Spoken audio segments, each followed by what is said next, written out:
And it is great to have you with us on the starting lineup, and we thank you very much for joining us. This, of course, is the second segment of our show, and we appreciate it. And the lines are open if you'd like to be in touch with us by phone or by text. They're all the same number, 417, of course, the area code, 447-1021. The starting lineup is brought to you by Play It Again Sports in the Fremont Shopping Center, Battlefield in Fremont, Springfield. Everything you could possibly want in the world, including uniforms, right there at Play It Again Sports. By Citizens Bank of Rogersville, with two locales, one adjacent to Highland Springs and the other in Rogersville itself. By Swing Right Golf at the south end of Campbell Avenue, a little bit north of Nixa, and you can find a great deal of pleasure at Swing Right Golf, including that indoor simulator that they have, and that is a dandy. You know, the U.S. Open next year is at Pebble Beach. You can play Pebble Beach right now. Is that right, Dwight? You can go.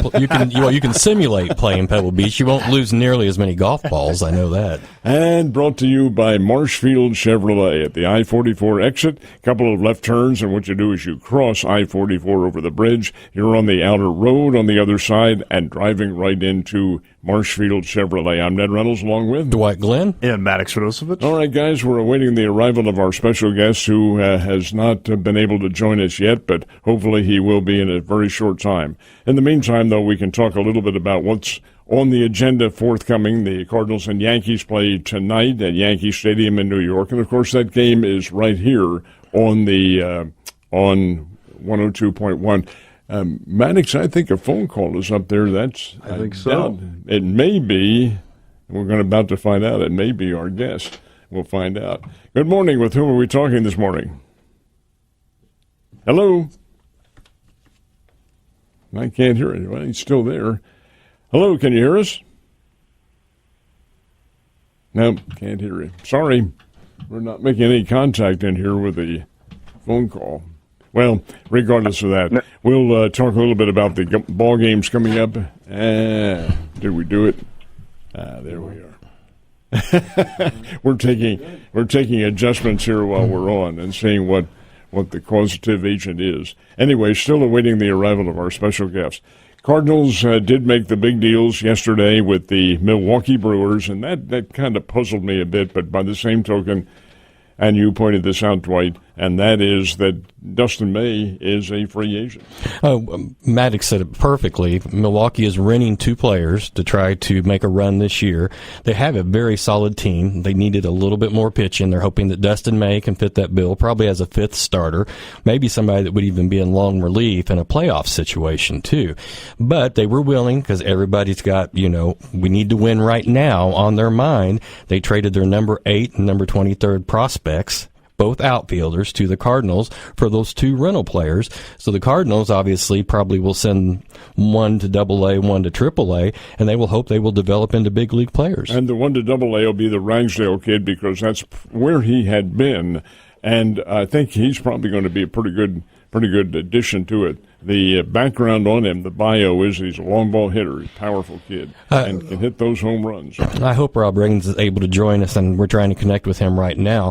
One question I had for him is, who did he expect, or whom does he expect for the Cardinals to bring up from Triple-A, or maybe even from Double-A, as we get near the end of the season, because the Cardinals have a lot of prospects in Double and Triple-A. Well, they do have the catcher down here who has played very well, and both Baez, as a matter of fact. I don't think they're related, but the one Baez in Memphis has, 29 or 30 or 31 home runs, and the other one down here, Jesus Baez, has been hitting the long ball as well. But the Rodriguez kid, who is the catcher, Reynard Rodriguez, has played very well. Here's the other caller coming in now. Let's see if we have it. Good morning. Do we have somebody with us on the line? No, it's Rob. Oh, it's Rob. Okay, you're calling in instead of on the very good, Robert. Everything going okay with you? Everything's good. Busy day yesterday, but we're rushed up today and be ready to go again. All righty. We conjectured down here, Rob, on the trade with a division rival with the Milwaukee Brewers, who Cardinals will obviously play again later on this year. What was the thinking behind that, and is it the fact that May is going to be a free agent? May and Romero both. Yeah, I don't think really the fact that they were a division rival had anything to do with it. I think they were just looking to see the best prospect pool they could get back for those two guys. And, if you want to talk about from the division standpoint, they're not going to beat the Brewers this year anyway. They don't play them again until the final 3 games of the season, and that'll be, the race will be over by then. So, I think that, both those guys are, as we say, and I heard you talking about it when I was waiting to come on, is that they'll both be free agents. May has a mutual option, but, from all practical standpoint, you don't expect either one of those guys to re-sign with the Brewers. They're just rental players. So, yeah, I think you can not worry about the division aspect of it. I think you just have to look at the talent level that the Cardinals got back in return. And I'm sure they weighed a lot of options from a lot of clubs, because there are a lot of clubs that were looking for pitching that, I'm sure they talked to, but obviously they thought this was the best possible return. Rob, that's kind of interesting what you bring up there, that this won't really affect the race between the Brewers and the Cardinals, but it could help the race between the Cardinals and the Cubs, right? Because the Brewers play the Cubs quite a bit here down the stretch. You know what? But I don't think the Cardinals care if the Brewers or Cubs win. I think if you've had to poll the room about which team you'd want to see win, if the Cardinals couldn't win, I think it'd probably be a pretty close split. So I don't think they worried about that one bit. We saw what Alec Burleson did last night, and he seemed to be playing much more relaxed. I think there's probably been some tension in his brain, probably knowing that he was on the trading block. Do you have any insight to how close they got in talks with San Diego over Burleson? Yeah, I don't think it was probably close enough that they were able to pull off a deal. Obviously, I think they probably listen to a lot of players. They always do. I mean, I don't think the Cardinals are necessarily shopping Burleson or some of those other guys, but I think they were listening. And if they got overwhelmed, I think they were considering making a move. Herrera probably just the same, and maybe a couple other guys, maybe another pitcher or two. We don't know, since we're not privy to those internal discussions. But I think by and large, they traded probably the guys that you really expected them to trade. The one guy that probably, maybe some people, myself included, thought might get moved was Stanek, again, because he's a free agent at the end of this year, like Mayan, Romero.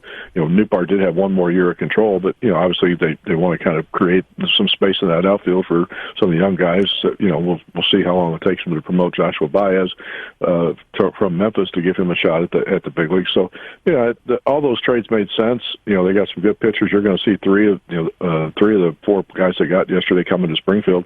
The Ragsdale and the 2 pitchers from Arizona that were pitching in Double-A with Amarillo, they'll all be coming to Springfield. You're getting Ty Pete up there as well. He's being promoted from Peoria, as well as Tanner Franklin. So that all of a sudden, you guys are going to be loaded here this last month. I mean, you're looking at an outfield of Pete, Juan Ben Cho, and Ragsdale. I mean, that's probably as good an outfield as there is in all of Double-A. We are certainly speculating a bit on Ragsdale, apparently a long ball hitter, Boston College kid. Can you perhaps fill us in a little bit more on his bio?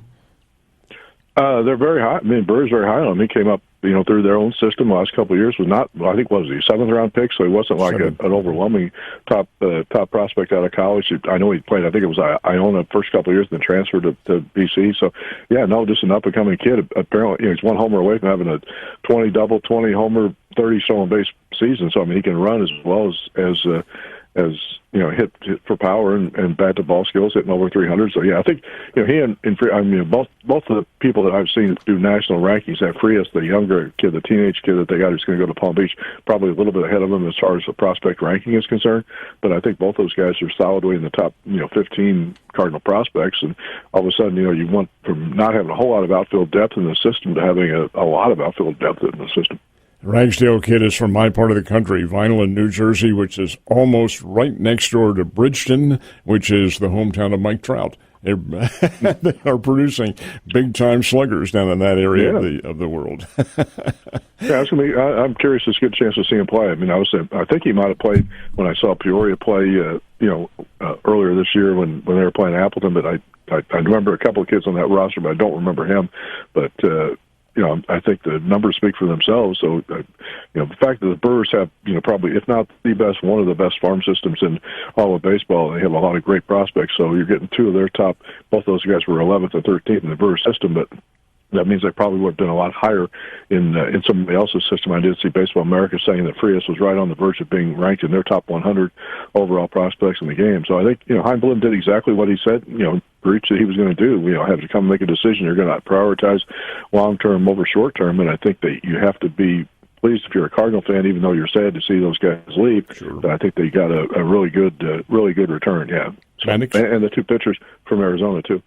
Given how good that Brewers farm system is, Rob, What do you think the outlook is for the Cardinals as an organization going forward? The Cubs have a lot to work with, obviously. Pirates have been doing a lot of good things recently. The Reds, they still have a number of players that can grow. What do you think the Cardinals are thinking here over the next 5 years or so? Well, if they keep hitting 5 home runs a game, they probably have a pretty good chance to win. But I don't know that we can count on that. They hit 6 since the All-Star break before last night. So, yeah, that's kind of the one odd outlier there of what happened last night. But, no, they think, obviously the offense, they need more production out of the offense. They got to figure out if Blaze Jordan is the third baseman of the future. They got to figure out what they're going to do in center field. They got to get the catching situation figured out, long term, what they're going to do with Herrera. Is he just going to be a full-time DH or, can he legitimately be a part-time catcher? So, they got a lot of decisions they need to make about the roster. I think the pitching side is going to depend on how well Hunter Dobbins pitches, how well Quinn Matthews pitches right now. I mean, those are the two guys who are going to get the first shot at replacing Mike Dobbins is going to start tonight. They recalled him from Memphis after the game last night. So I think that, that we'll see how those young guys do. I mean, obviously the opportunity is there, you'll win some jobs and then we'll see how the future plays out. But, they certainly have a lot of options now and a lot of different ways they can go that I think is exciting for the future. How complicated of a process is it going to be, Rob, if what we're all anticipating to happen in December happens and there is a lockout? Anybody that's on the 40-man roster will be locked out, but if they're not, Correct. They can play in the minor leagues next year. How much manipulation and how much planning is going on for that even as we speak? It's going to be tricky because I think they're thinking about it for sure. But like one example is a player like Juan Ben Cho, who has to go on the 40-man roster this year or be eligible for the Rule 5 draft. Well, if there's a lockout December 1st, there will not be a Rule 5 draft because that obviously occurs at the winter meetings, which would be canceled because of the lockout. So, I think baseball is going to have to make a decision before December 1st about what to do with those kind of players because there's no point in adding him to the 40-man roster if you don't have to lose him, because if you keep him off the 40-man roster, then he can go play either in Springfield or Memphis next year. And so I think that would be obviously good for his development. He's just one example of somebody who falls into that mix. So, it's going to hurt a lot of players. I mean, it's going to hurt a guy like Tekola Roby, who was on the 40-man roster, who's missed this whole season because of Tommy John surgery, and still one of the Cardinals' probably top 10 pitching prospects, but missed half of last year and all of this year. And now, if he can't play for at least part of next year, I mean, it's really going to hurt him. But because he's on the 40-man, he's part of that trap. So it's going to be really unfortunate, and I think the players are going to be the ones that. The younger players especially, right on the verge of making it to the major leagues, are going to be the ones who suffer the most. Visiting with Rob Raines, former Missouri Broadcaster of the Year, and indeed, sports writer, I should say, sports writer of the year. Not that you're not a good broadcaster too, Rob. I type better than I talk. You did a very good job here of outlining what would occur if there happens to be a lockout. Now, the next question is, how emphasis do we put on the if, and what do you foresee, and what does your ear to the ground tell you? My ear to the ground tells me that, don't get too excited about going to games early in next season. But I think, unfortunately, I try to watch what the two sides say, and you can't really read a whole lot into their stances at this point because, as we saw yesterday on the deadline deal, you don't really kind of get things happening until there's a deadline. So with the December 1st deadline is when, the week or few weeks leading up to that is when we'll start to get serious about where these two sides are at. Right now they're just saying, putting up their wish list basically of what they want to happen, and of course neither side's going to agree to what the other side wants at this point. But you do have to look for spots where they could compromise and kind of reach a point in the middle where they could have some common ground. And I just don't see a whole lot there. I mean, the owners, say they're serious about wanting a salary cap.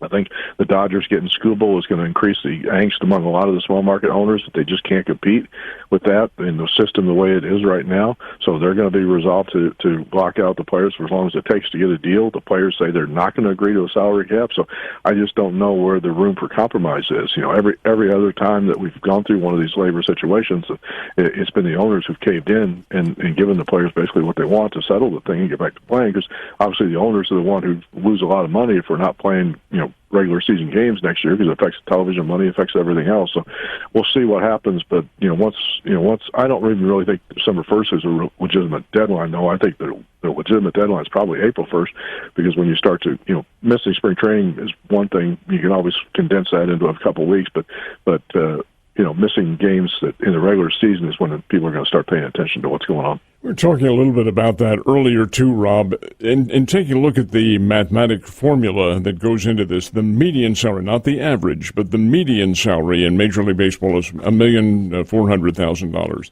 That means there's a good level of players who fall below that, and of course the rest of them above that. Well, $1,400,000 is a pretty damn good amount of money. But the way these guys are not going to get, can you see the players, especially the lower half in that median group, voicing their objection to what's going on and the fact they might not get paid?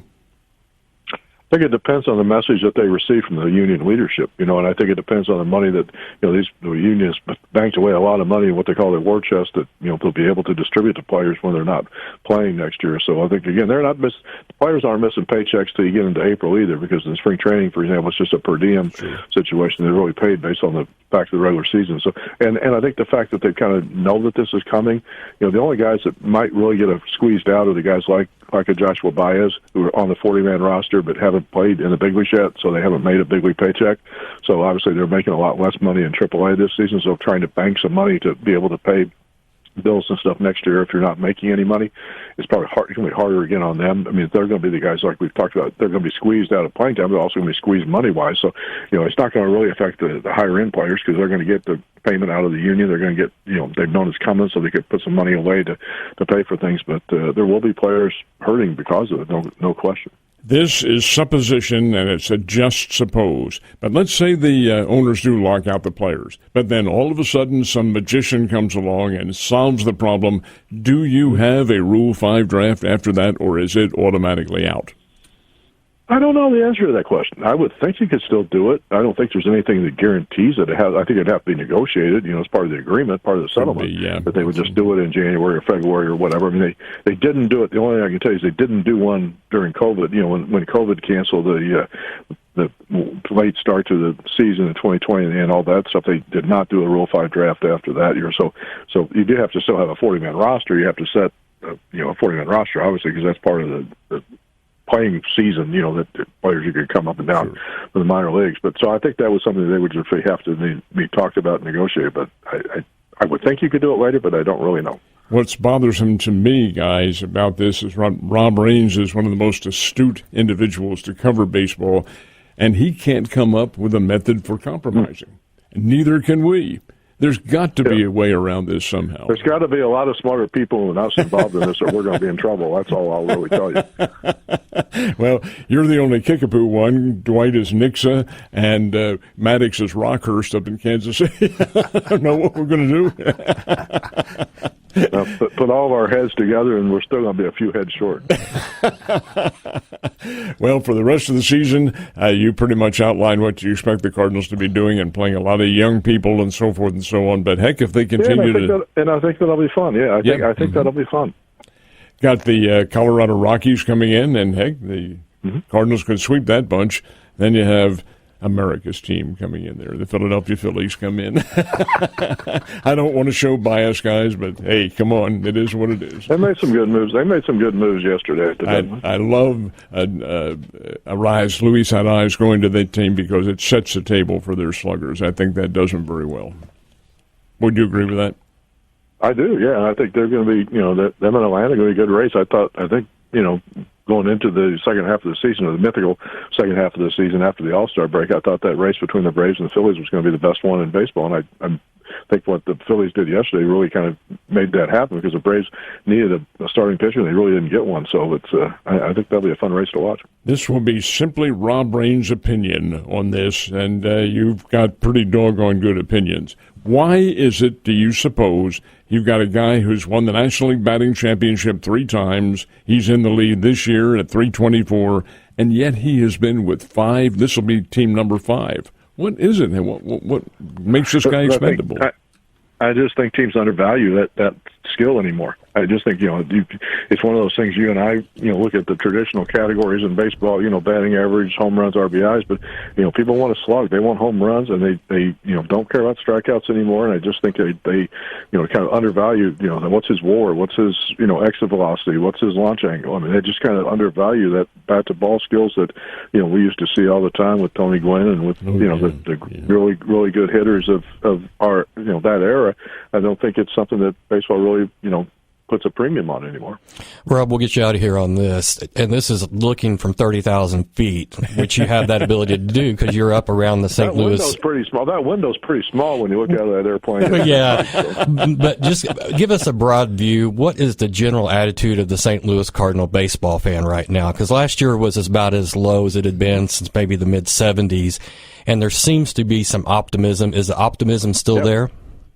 I think so. I mean, I think the fact that they didn't play well in July hurt obviously a little bit. They've stumbled out of the gate after the All-Star break, so we'll see. When they get back from this trip in New York, how the fans respond. But I think they'll get better crowds in August. I mean, the weather obviously plays a factor in how many people they're drawing. But I think the attendance is up from where it was a year ago. I mean, they had about 30,000 or so for the games against the Cubs, and even those were midweek games. And I know a lot of people did come down from Chicago because you could see the blue jerseys in the stadium. But I think it's on the upswing. I think that players have bought into the young players. Walker and Weatherholt are exciting guys to build a future around.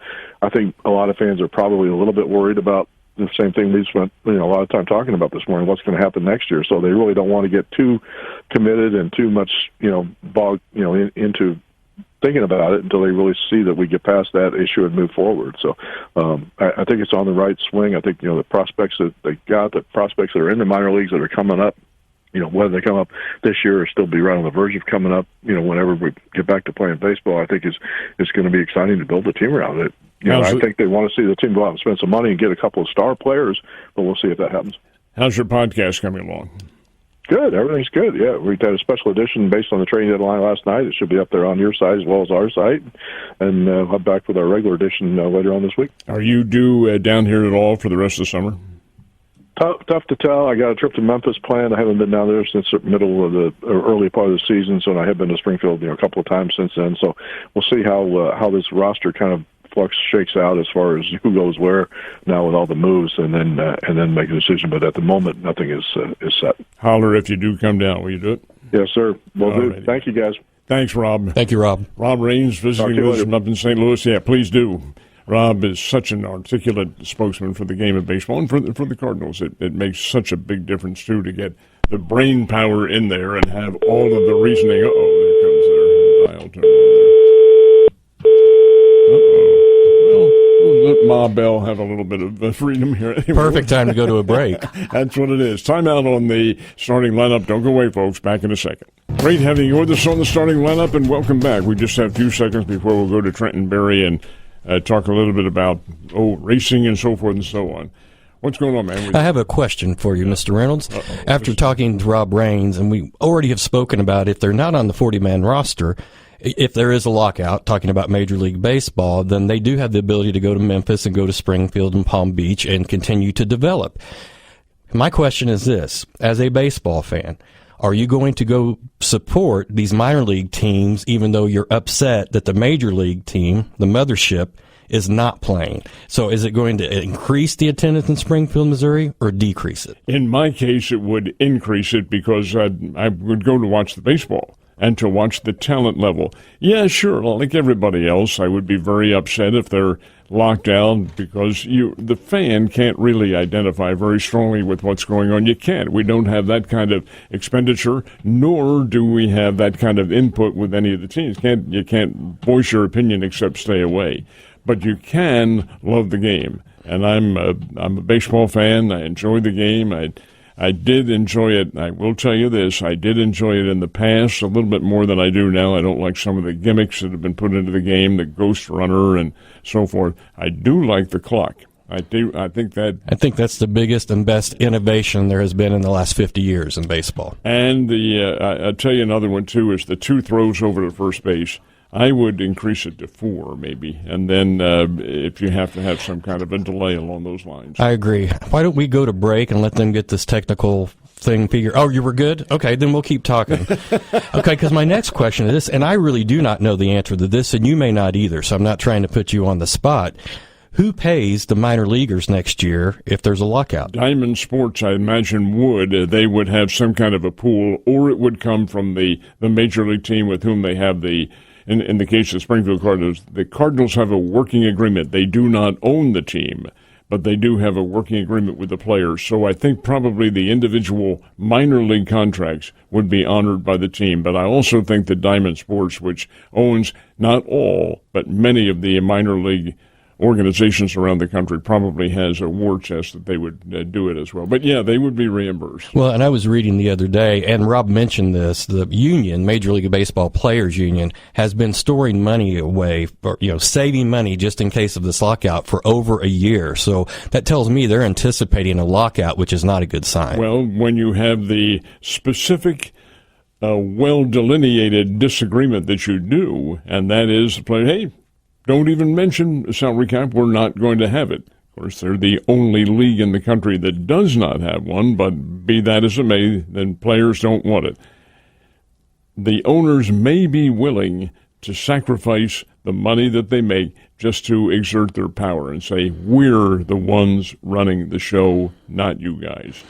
Most of the owners can sustain that for a long time because we're talking about billionaires mostly and not millionaires. Having said that, a big part of their revenue stream is the television money. If you're not playing the games, you're not getting any television money. No, there is none forthcoming. It all is surrounds like sign the contracts. That's forthcoming as long as there are games. And one more thing before we go to break, and this is not a question, this is just my opinion, and I've voiced it here before too. As a baseball fan that does not get to watch the Cardinals because I'm protesting by not wanting to pay $100 to have that privilege, I think baseball has, and I know you're trying to get revenue streams from as many people as you can, but when it's on 7 different channels to find a baseball game, I think that frustrates the fan because of all the streaming. Is it on ESPN? Is it on NBC? Is it on Peacock? Is it on Netflix like the Home Run Derby?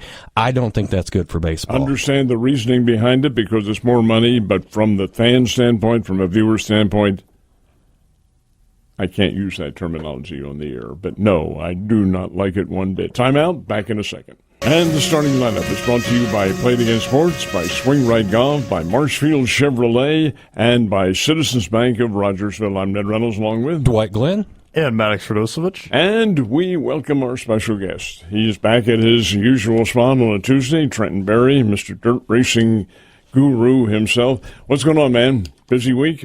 Well, even though Purrier's not here today, he'll be happy that I didn't oversleep. So that's one good thing I've got going for me today.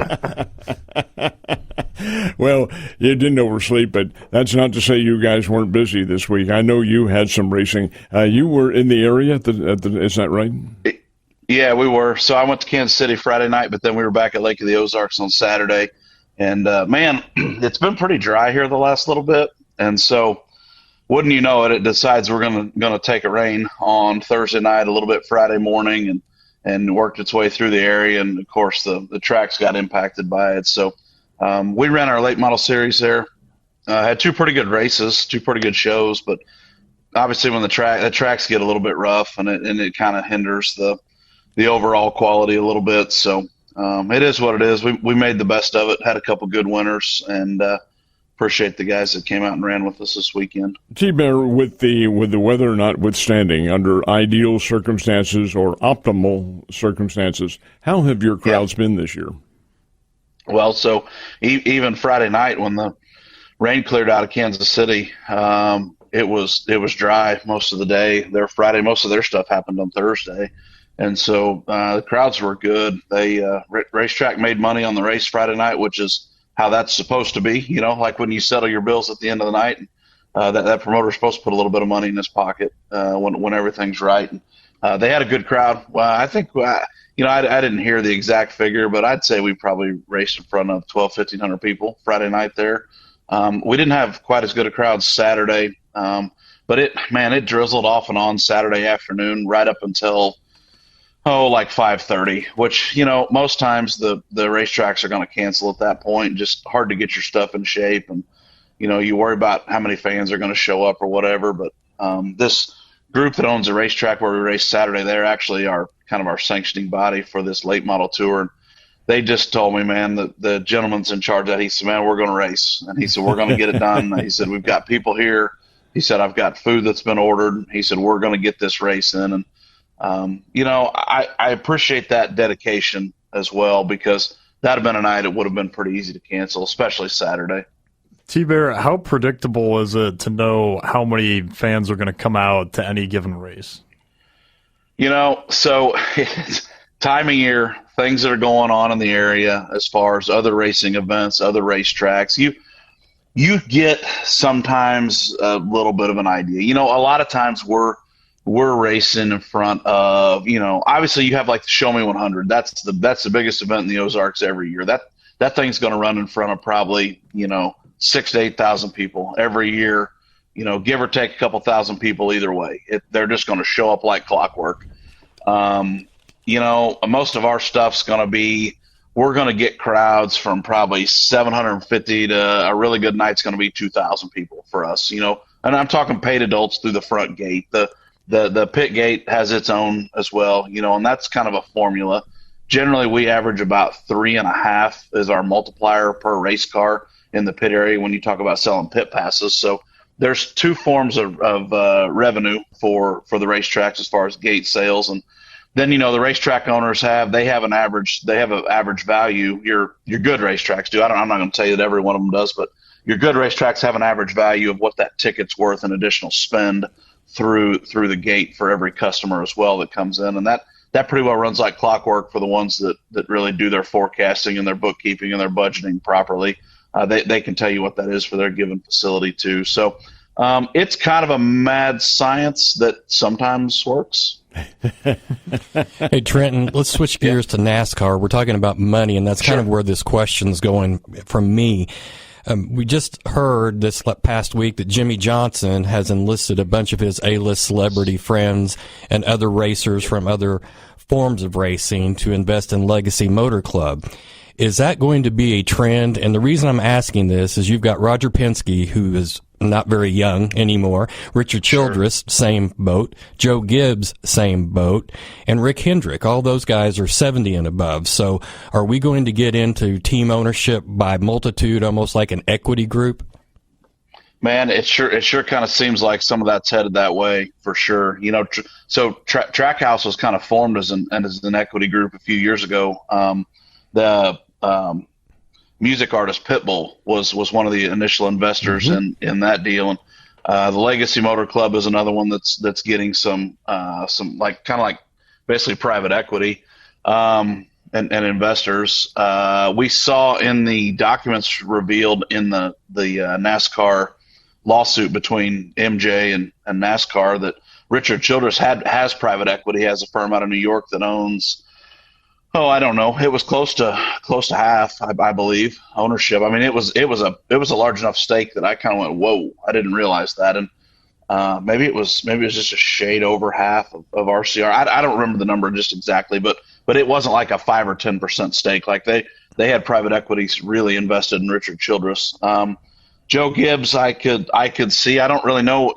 Joe's succession plan were his two boys, Coy and JD, and unfortunately both of them have passed away. And so I don't know what their plan is exactly. Obviously, Ty, the grandson's just getting started in his Cup career and is proven to be pretty good. Rick Hendrick has Jeff Gordon in place to run that one. I would say Hendrick's probably the least likely, but I don't know that. I don't have anything more than just kind of a feeling that I'm going with. But they probably seem the most structured with Jeff Gordon in place already, running that for their next generation. But yes, I'd say this too. There'll be some other startup teams that try to come in, and they've, NASCAR has firmly placed these charters into the future of the sport. And so with those franchises, those owners will be able to sell those off, and that will have a real value that would probably attract more people like, any sort of ownership group that would go after these, and they could tackle these just like they would tackle any other professional sports franchise. Yeah, I'd say we're probably headed to more of that than less for sure. As a follow-up question to that, how do they monetize that? I've heard the charters are extremely expensive, and they're going to become more expensive. So how, even as an equity group, do you monetize that? And I know they get TV revenue.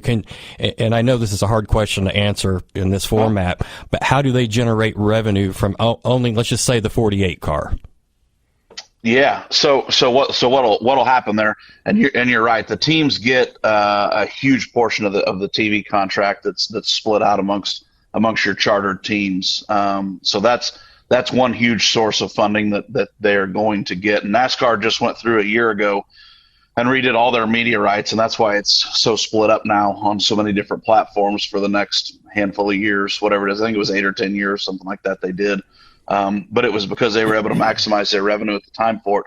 The other thing that they're able to do is that they can go to these sponsors now, and they know that they're going to race, and they're going to race on television, and where they're going to race for, I think they're running 34, 5, 6 races. For years they ran 36 races. I didn't actually look at the schedule. I think it's 36 again this year, but they can go to that sponsor and tell them they're going to be in every one of those races, because for years they had to get qualified in on speed, or they were in on owners points, or there was a whole bunch of different scenarios before they brought the charter system. And the charter system basically just franchised the sport, which, whatever. It is what it is. It's no problem. It's what they needed to do, and the teams felt like they needed to be able to have some assurances that they were going to be in the race. But those are the two big ways that they're going to be able to monetize those with the charters. Now, there's still a few unchartered positions that can qualify in on speed if they so choose or try to, but you don't have any sort of guarantees or protections. What is the situation as far as this week's concerned?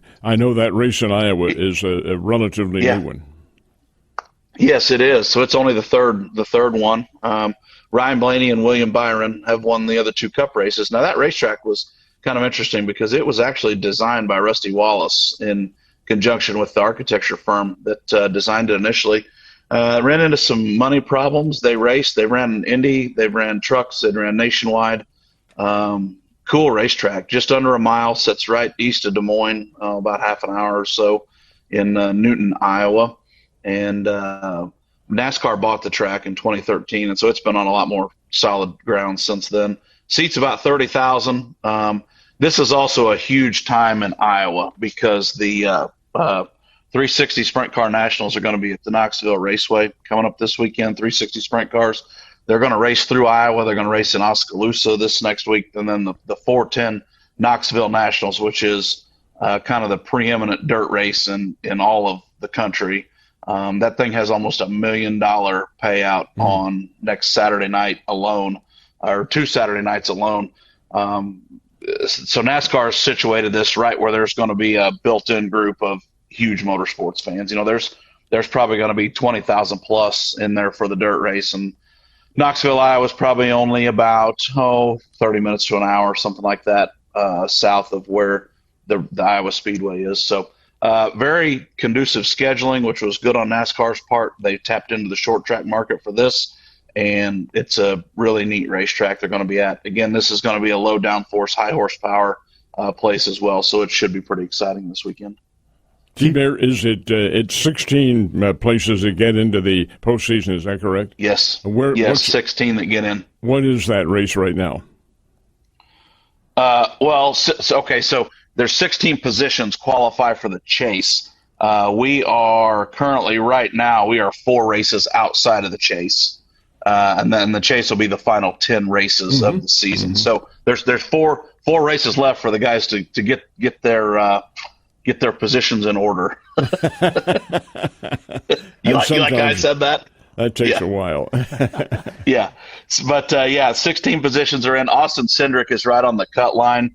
Ryan Preece is the first car out, and both of those are Fords. So Ford is sitting there going, hey, we don't want to bump one to get one. We'd rather bump a Chevy. And that's your boy SVG that's 15th. Yep. So SVG's got to keep rolling. He's getting a little better on these ovals. So I'm pulling for Van Gisbergen to get in this chase. I want to see what he does if he can get in it. T-Bear, you touched on this a little bit earlier, but talk to us a little bit about the factors that go into the design of the track and the venue itself. Sure. So, I mean, they have people way smarter than I am. I mean, these are the architecture firms and planning committees and groups, and they do it in conjunction with people. And really, NASCAR owns so many of these racetracks now. That Iowa Speedway situation was a little weird. That it was outside funding and people that formed a group. And honestly, it's kind of what you see is, hey, we got great ideas, but at some point we're going to run out of money. And so, Big Brother stepped in and saved the racetrack, which was cool because I think it was definitely one worth saving because it was kind of on some shaky ground there for a little bit as to what its legacy and future would be. So, you have to figure out how you're going to get on the schedule. And that'd be one of the biggest things you would need to work on if you were going to be outside of the kind of the machine of NASCAR to do this, or Speedway Motorsports with Marcus Smith. Those are the two primary groups that build and own the majority of the racetracks. Now, not all, but the majority of them. Our one in St. Louis is not owned by them. It's owned outside, and it's got a pretty crazy story how it's kind of risen back and jumped back on the schedule bigger than it ever had before. So it's not that it can't be done. It's just not common. But yeah, just years of planning, funding. A lot of these look for tax breaks within the municipalities. Kansas Speedway was built with what they called star bonds, which are what are going to build the new Chiefs Stadium. So a lot of them are built with some form of public money incentive break, which I've went on diatribes about that. I don't love that, but that's just the way it is, and so it doesn't really matter what I think. But I think that business model sucks, and I think people should build their own facilities in all sports. But that's just me. But my sport that I generate my living in is not immune to the same fact either. And so if people can do it and get away with it, and they allow it to happen, so be it, I guess. But all the same factors on a major facility like for motorsports it'd be just the same as how they would build a new professional sports venue for basketball, baseball, or football. Trenton, what we've seen talking about those other sports is the trend is actually to reduce capacity and increase suites. Even the new Arrowhead's going to have, I think, 6,000 less seats in it than the old Arrowhead. So if you were building your ideal, and let's say for NASCAR, sorry for this question, you were building your ideal NASCAR track, how many people would it seat, and what would the distance be? Man, so if I was going to build my ideal right now, where do we want to put this thing? We want to put this thing in a warm weather climate first off, so we're going to try to figure out how to get 2 races from NASCAR a year. We want to be early and late in the season. Well, let's put you can put it wherever you want. It can be, there's already a facility in Phoenix, but if you want to go to Arizona, go to Arizona. Yeah, boy, gosh, love me some Arizona, by the way. I get to spend 2 weeks out there in January at the Wild West Shootout, just outside of Phoenix. What a place. Okay. All right, so you got my juices going here. So we're gonna build a racetrack that's gonna be just a shade over a half mile, maybe a half shade over half mile. We're gonna progressively bank that thing because those racetracks race the best, meaning it's gonna be flatter on the bottom than it is on the top. We're gonna probably try to seat about 50,000 people around it. I think it's probably a really good, realistic number that you can hire a general manager, and if he's worth a snot, he ought to be able to sell those tickets in a good race market. And maybe not out of the gate, but again, maybe he gets that right out of the gate where he's got the got the bull by the horns and everything's new and fresh. But I'm going to go just a shade over a half mile, somewhere between a half, maybe 3/4 mile, kind of something like that. Something guys can race on. I love Richmond. I very much love Richmond, yes. But I also love Bristol, but Bristol's really pretty demanding on equipment, and I don't think you could just probably go put a new Bristol anywhere and replicate Bristol. I think it's kind of its own unique animal.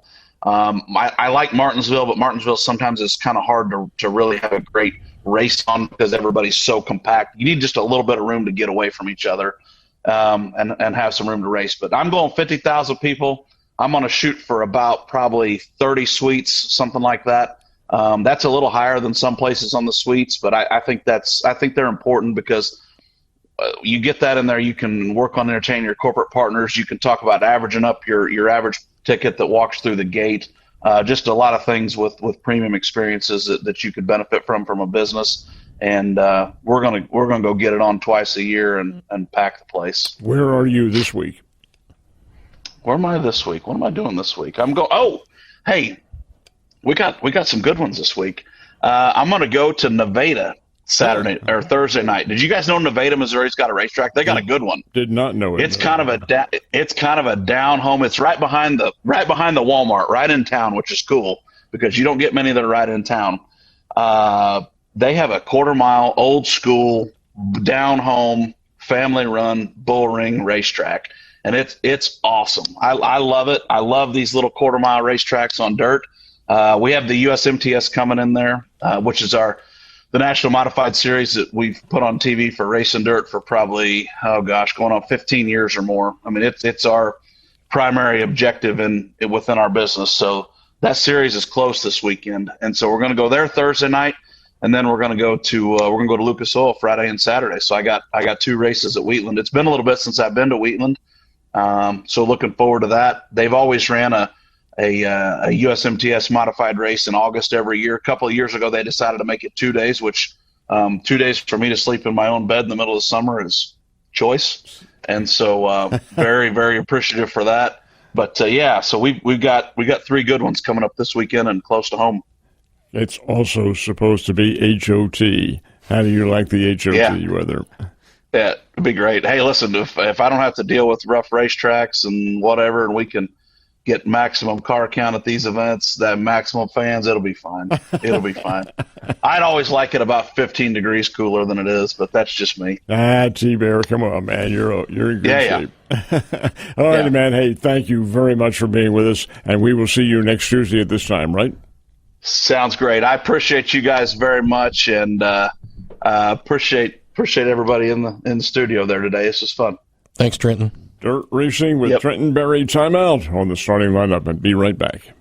You know, this really advances the season for the St. Louis Blues. Will be starting their training camp in here probably another month or so. Well, like Corey Riggs said earlier, the Hall of Fame game, professional football, will be back Thursday night, such as it is, exhibition football. Well, it is very much that, but I believe, and not being in the loop anymore, but I believe that's on NBC. I think that's who carries it. I'll take your word for it. Well, no, don't take my word for it because I'm not sure. Arizona Cardinals and the Carolina Panthers, they are the ones who are playing in this year's Hall of Fame game. And what that does is herald the Hall of Fame inductions, which are in Canton, Ohio this weekend. I have a question. Have you ever been to the Professional Football Hall of Fame? I have not, no. I have not. Have you been to the Baseball Hall of Fame? Baseball Hall of Fame I have, yes. Is it worth going? Oh, heavens, yes. By light years, it is. It's something. Well, and it's in one of the most beautiful settings in upstate New York, correct? Well, and it fits into the literary circumstances because the name of the town is Cooperstown, named for James Fenimore Cooper, last of the Mohicans and all that sort of thing. And my goodness, you couldn't ask for any more history. Well, that would be the one that appeals to me just because I've loved baseball since I was born and still remember some of the stats and the things. That's the thing that's great about baseball. The stats mean everything. They do. That's part of the game. That's Maddux. That's why you love it too. Oh, 100%, Ned. Yes, nothing beats baseball. It's always number one. And you have those numbers. Now, I was very poor in math, but somehow that math improved when you got around to baseball games. Well, you know what Soup said, how he learned to do math so well? Figure out baseball averages. And Soup did it very well. What we also have is our time limit. We are out of time for the day. Folks, we very much appreciate your being with us, and thank you very much. Dennis Heim, who's having his jersey retired at Missouri State, will be with us as the co-host tomorrow. I'm Ned Reynolds. Dwight Glenn. And Maddux Radosevic. Thank you, folks, very much for being with us, and we'll see you tomorrow right here on the starting lineup.